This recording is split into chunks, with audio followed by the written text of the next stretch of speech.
दोस्तों, आपके अपने YouTube चैनल जिप्सी दिल से में इस बार प्रस्तुत है अपने समय के सुप्रसिद्ध तथा बहुचर्चित कथाकार सुभाष अखिल की लिखी एक अनोखी, अद्भुत और दिल के किसी खास कोने को छूती हुई कहानी बाजार बंद। बाजार बंद करो, बाजार बंद करो, हर तरफ बस यही शोर है, बाजार बंद करो। फिर भी बाजार बंद नहीं होते तो क्यों नहीं होते? आखिर क्या मजबूरी है इन बाजारों में बैठने वाले लोगों की? क्या वो सचमुच इतने बेजार हो चुके हैं कि किसी बस्ती में, गांव में घर बनाकर बसना ही नहीं चाहते? क्या सचमुच ये हमसे इतने अलग हैं कि चाहकर भी हम इनकी जिंदगी की कहानियों की तरफ आंख उठाकर देखना भी नहीं चाहते? क्या सचमुच ये हमारे समाज का हिस्सा होते हुए भी खुद को अलग थलग रखना चाहते हैं? यही है इसी बाजार के एक खलीफा और एक वेश्या की एक अलग सी, एक जुदा सी कहानी, एक चश्मदीद की कलम से बाजार बंद।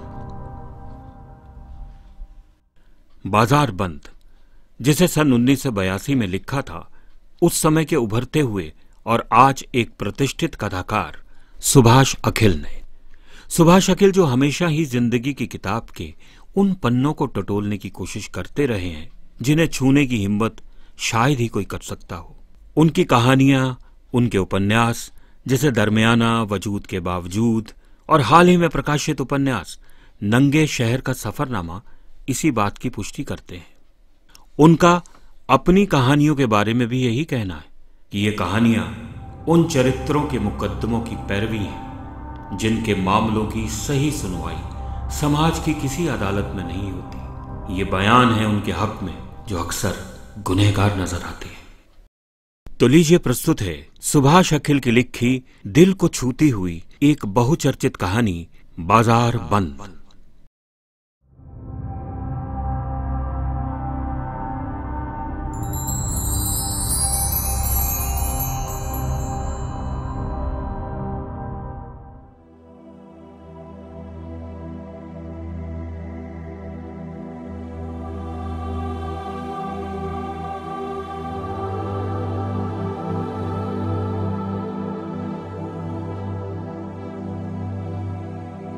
अमीर दल्ला था और शामा खलीफा, दोनों का एक साथ मिलना किसी त्योहार से कम नहीं होता था, क्योंकि दोनों में से कोई ना कोई प्राय जेल में ही रहता था। शामा कहा करता था, कोई साला हम पर फिल्म बनाए तो सुपर हिट जाएगी बच्चे, ब्लैक में भी टिकट नहीं मिलेगी साली। अमीर के पास 11 कोठे थे। एक कोठे पर 15 से 20 लड़कियां थी। एक लड़की एक ग्राहक से औसतन 10 रुपए लेती थी और एक दिन में लगभग 100 रुपए तक पैदा करती थी। अब ये आय सीधी कोठे वाले तक पहुंचती जो इस व्यवसाय का केंद्र थी।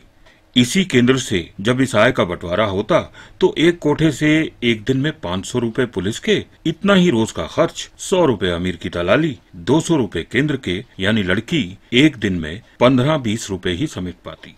उस दिन त्योहार था, यानी अमीर और शामा दोनों ही बाहर थे।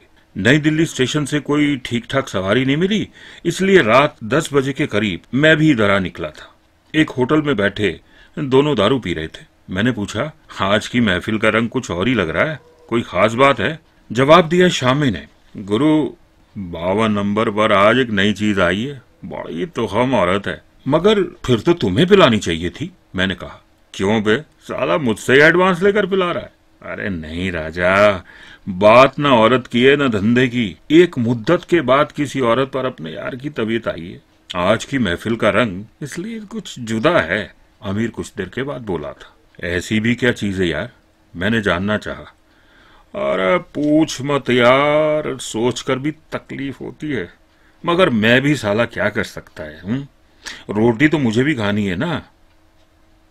गिलास की बाकी दारू नीचे उतारकर फिर कहने लगा, देख राजा, मैं तो साला दल्ला हूं, रंडियों की दलाली खाता हूं, मगर ये रंडियां ना तो मेरी माँ है, ना बहन बेटी, ना बीवी। इन्हें जिंदा रहने के लिए धंधा करने की जरूरत पड़ती है, धंधे में मेरी जरूरत पड़ती है, मैं इनकी मदद करता हूं, यही मेरा पेशा है बस। वो उत्तेजित हो रहा था। फिर एक गहरी सांस ली और कहने लगा, हाँ मगर ये जो बहन के अपनी माँ, बहन, बेटी और बीवी को हलाल करवाते हैं ना, ये साले बिना दलाली के उनकी कमाई खाते हैं। इससे तो धी के खुद ही लेट जाया करें, उसमें भी साला कोई धर्म ईमान समझ में आता है। पर मेरा सवाल तो वहीं रह गया, और अब तू शुरू हो गया तो सीधा सरकार पर जाकर ही खत्म होगा। मैंने कहा तो अमीर कुछ नीचे उतर आया। बोला, नहीं दोस्त, तू पढ़ा लिखा है, सब कुछ समझ सकता है, इसलिए तेरे सामने ही गालियां बकने का मन करता है। इसके अलावा और मैं कर ही क्या सकता हूं। खैर छोड़। जरीना है इस छोकरी का नाम, बहुत मासूम और भोली भाली लड़की है यार। उसका खसम छोड़ गया यहां धंधा करवाने को। 200 नगद ले गया है, बाकी हर हफ्ते उसी से कुछ ले जाया करेगा, कह रहा था। मेरा अपना ही फाका रहता है, इसे कहां से खिलाऊंगा, बदजात साला। अबे धंधा करके तो ये खुद भी खा लेती, वो साला अब क्या खिलाएगा। मैंने देखा श्यामा भी कुछ गंभीर हो गया था, मगर जब उसने नशा हिरन होते देखा तो हाथ के इशारे से आमिर को रोक दिया। प्यारे लाल, मेरी बात मान, तू इस इलाके से खड़ा हो जा, समझे। रंडियों और उसके चाहने वालों की वोटें तो पक्की समझ। जो भी तेरा भाषण सुन लेगा, भूतनी का किसी दूसरी पार्टी को वोट नहीं दे सकता, समझ ले। जीत गया तो अपनी भी जमानत हो जाया करेगी। सब साले यही कर रहे हैं। देखा राजा कि क्या साला ताबड़तोड़ बोलता है। रहने दे यार, अमीर खिंचकर बोला, इससे तो अपना यही धंधा अच्छा है। फिर थोड़ा रुक कर बोला, अच्छा अब तू जल्दी खींच, अभी उसके साथ भी खोपड़ा मारना पड़ेगा, पहला दिन है साली का, थोड़ा बहुत रोना धोना तो चलेगा ही ना। तब शामे को देखकर मुझे सचमुच आश्चर्य हुआ था। उसकी गहरी स्थिर और स्याह आंखों की सूजन कुछ बढ़ गई थी, पलकें भी स्थिर थी और पुतलियां भी। वे क्षण वस्तुतः सात्विक थे। शामे ने धीरे से कहा था, जाने दे अमीर, अब कहीं जाने की तबीयत नहीं है, फिर कभी देखा जाएगा। तू नहीं जाएगा तो कोई और जाएगा प्यारे। पहले बार मैं भी ऐसा ही सोचता था।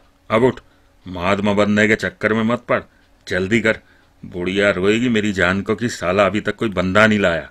अमीर ने कहा तो श्यामा एक ही घूंट में खींच गया। चल प्यारे लाल, तेरी जरीना जान को भी देखें।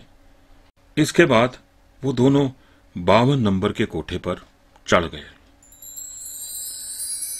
एक अरसा बीत गया, मैं उस तरफ नहीं जा पाया। फिर एक दिन पहुंचा तो अमीर से पता चला शामे को तो इश्क हो गया है, गोया इश्क भी कोई हैजा या तपेती को। अमीर ने बताया कि उस रात शामा जरीना के पास पड़ा रहा, दोनों में से कोई उस रात नहीं सोया। अगले दिन भी शामा वहीं रहा और तब दिन भर सोता रहा। शाम को उठा, थोड़ा घूमने निकल गया था, रात को फिर लौट आया और शायद इस दूसरी रात के बाद अगले दिन जब वो सोकर उठा तो उसका मौसम बदला हुआ था। उसने कमर से बंधा कट्टा निकालकर बुढ़िया की गर्दन पर रख दिया था। कहा था, तेरी बहन का धंधा मारूं ताई, एक मर्तबा बोलता है, ध्यान से सुन ले। अगर इस छोकरी पर कोई दूसरा उतर गया तो मैं 6 के 6 राउंड तेरे हलक में उतार दूंगा। फिर जेब से 300 रुपए निकाले और बुढ़िया के ब्लाउज में घुसेड़ दिए। 200 रुपए तेरे जो तूने इसके खसम को दिए हैं और 100 रुपए इसका खर्चा, समझी। ये यहीं रहेगी, मगर सिर्फ मेरे लिए।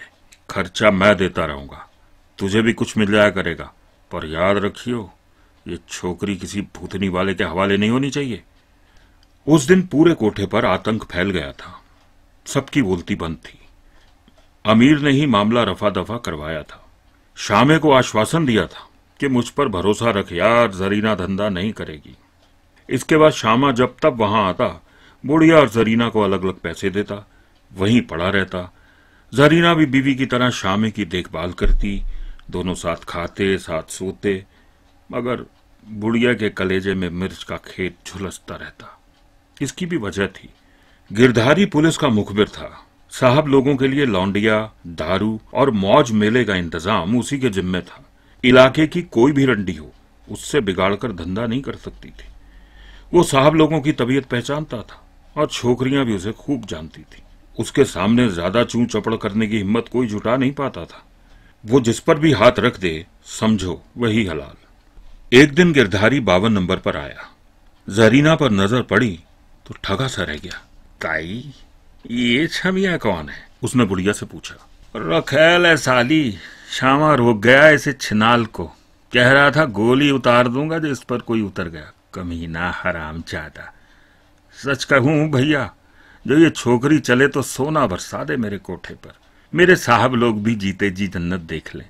बुढ़िया ने गिरधारी के पिछले हिस्से में मिर्च तोड़ी। वो थोड़ा उछला भी, मगर शामे का नाम सुनकर चुप लगा गया।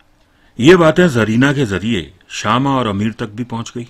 सुनते ही शामे की गहरी, स्थिर और स्याह आंखें लावा उगलने लगी थी।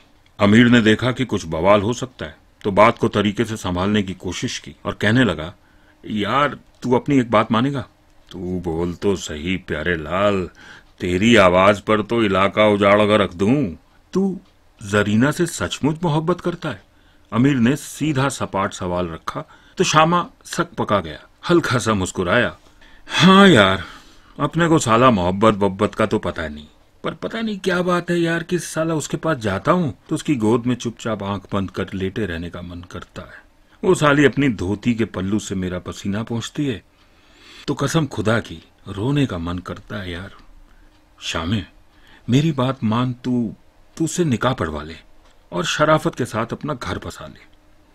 अबे नहीं यार, शामा अचकचा गया। ये क्या करवा रहा है? अपनी जिंदगी का तो तुझे पता ही है ना।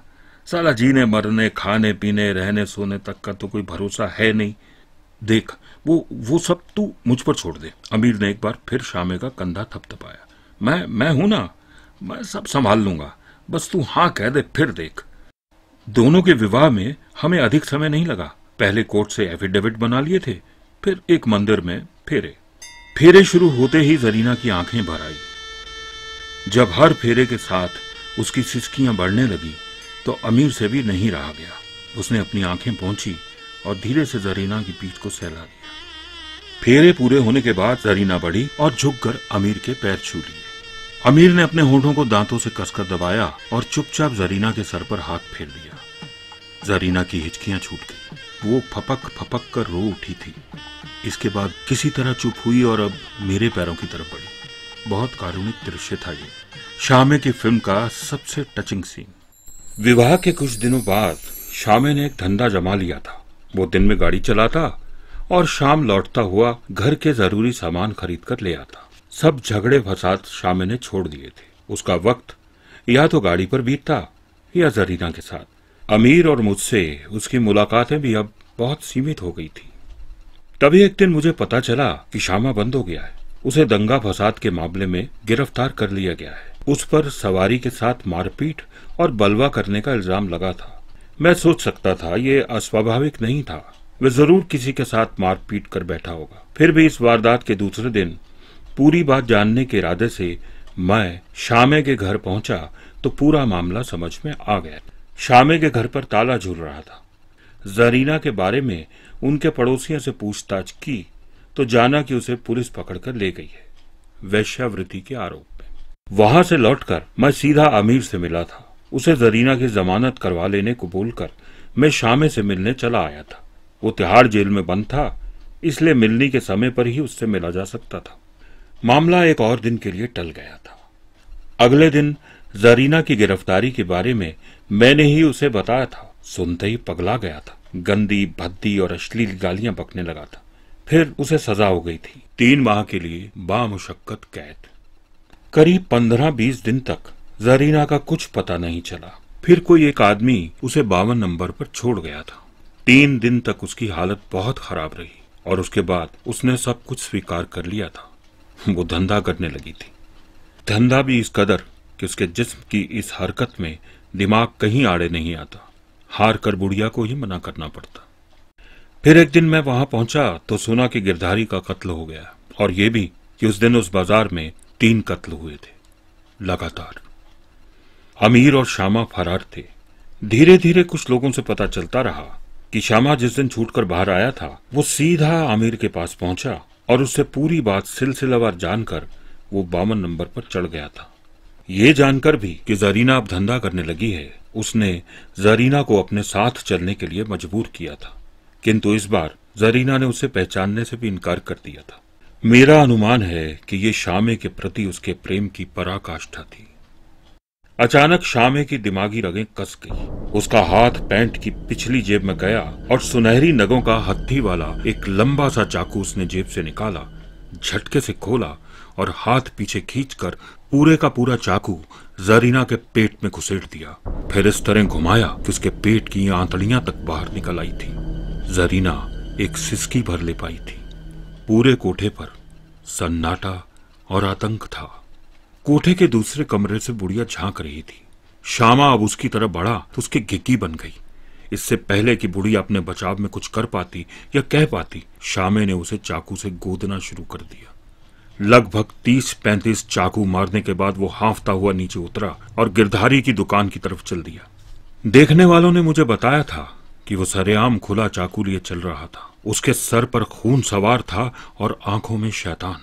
गिरधारी की दुकान पर पहुंचकर श्यामा उसे नीचे उतार लाया, सड़क के बीचों बीच खड़ा किया और चाकू का एक भरपूर वार गिरधारी के पेट पर कर दिया और ऊपर तक फाड़ता चला गया। कुछ ही क्षणों में दुकानों के शटर दरवाजे ऐसे गिरे जैसे बिजली। पूरे बाजार में दहशत तैर गई। वारदातों के बाद सक्रिय होने वाली पुलिस निरंतर गश्त लगाने लगी। मैं सोच सकता हूं कि अब विपक्ष के लोग कानून और व्यवस्था का मातम मनाएंगे। पक्ष के लोग इस घटना पर दुख प्रकट करेंगे।